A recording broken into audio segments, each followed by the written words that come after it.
araw. Ikaw nga meron isang araw. Ano yun? Meron daw isang araw na one day. Nga, bilis! Ano ang gagawin natin sa'yo? Kuya! Ha?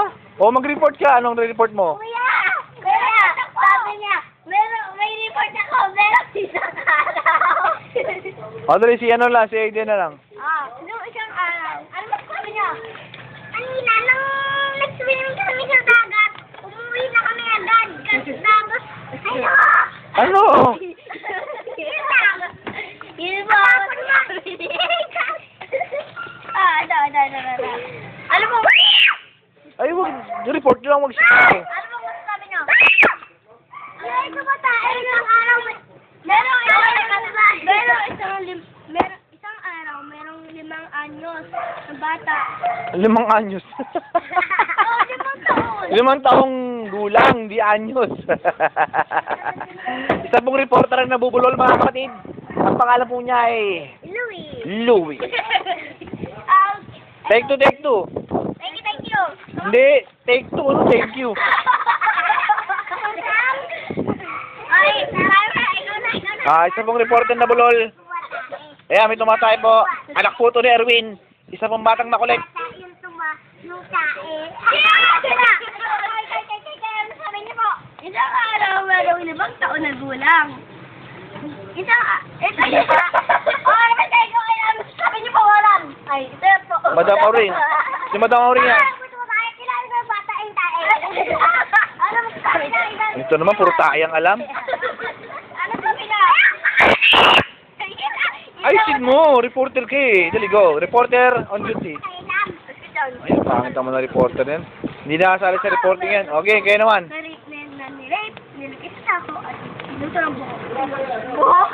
Buhok? Ay, ikaw. Ano sabi mo? Nabatay ako. Ikaw. Ito, mabuti yung scatter. Ay, ano to?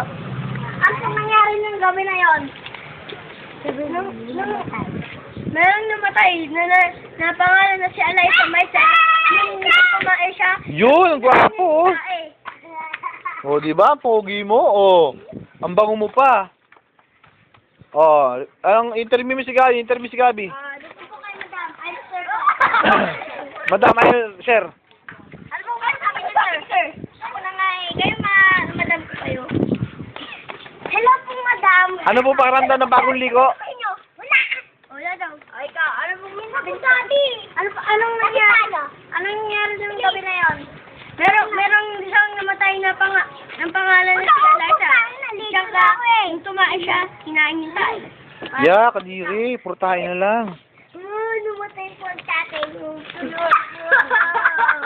Kanina tayo, ngayon patay naman. Ano ba yan? Hindi ako ba? Babalik po. Mamaya ang panigang. Okay. Puputok yun, tapos kailangan itapat sa kalaban para ipuputok para...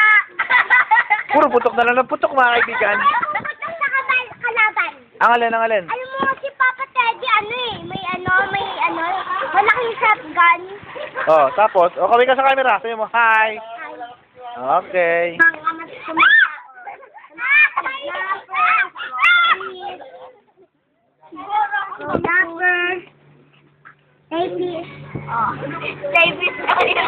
Stay fish. Bakit? Nabubulol po ang siyang in-interview yung bata. Ayan po, tumatay po siya. Ito. Rapist, starfish. Yung ginagamit sa bread, mga selfish, kidnapper, lahat ng masasamang tao. Katulad ni Alaysa Marcial at tumatay at kinain ni tayo. Alam mo sa kayo. Bravo. Magbabalik ko ang panigan.